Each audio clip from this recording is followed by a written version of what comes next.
Alors, bon, il y a une petite erreur dans l'intitulé de la délibération parce que l'article du CESUCT, c'est le 1524-3.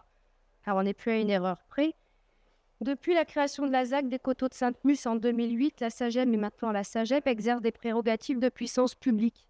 Le droit d'expropriation, le droit de préemption. Elle devait donc nous fournir un rapport annuel de son exercice pour que le Conseil puisse contrôler.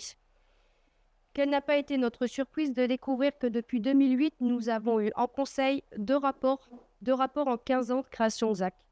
Je vous rappelle que c'est un rapport qui s'établit chaque année, transmis après le Conseil municipal aux représentants de l'État. Encore un bel exercice du manque de transparence.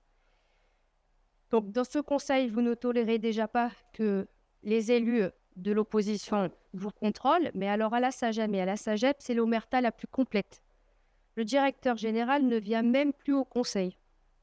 Comment vous, les élus de la majorité, pouvez-vous tolérer de tels agissements?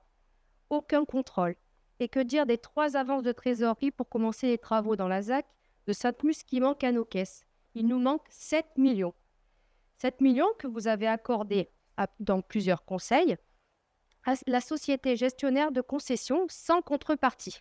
C'est pour une zone d'aménagement concerté qui n'a pas créé un seul emploi pour les habitants, une zone où il n'y a pas un aménagement public pour l'ensemble des gardéens, pas de crèche, pas d'école, pas de zone d'activité, rien. Nous ne sommes pas dupes de la manœuvre consistant à faire basculer la dette de 7 millions de la SAGEM à la SAGEP, incapable de rembourser une telle somme, privant ainsi peut-être à jamais les gardéens de finances qui auraient sans doute permis entre autres de faire baisser leurs taxes foncières ou alors d'investir dans la transition écologique. Vous avez donné 7 millions d'euros pour lotir et permettre à des sociétés de faire de la promotion immobilière. Trouvez-vous cela normal? Vous croyez qu'une société privée puisse se permettre de mettre 15 ans pour terminer un lotissement? Non seulement c'est une faute morale d'avoir laissé la concession à la SAGEM, la SAGEP, mais aussi un fiasco financier. Il faudra répondre, Madame Charles, de ces avances de trésorerie qui manquent pour les gardéens. Car vous l'oubliez trop souvent, vous êtes responsable de l'utilisation de l'argent public et vous devez rendre des comptes aux gardéens. Merci. Terminé.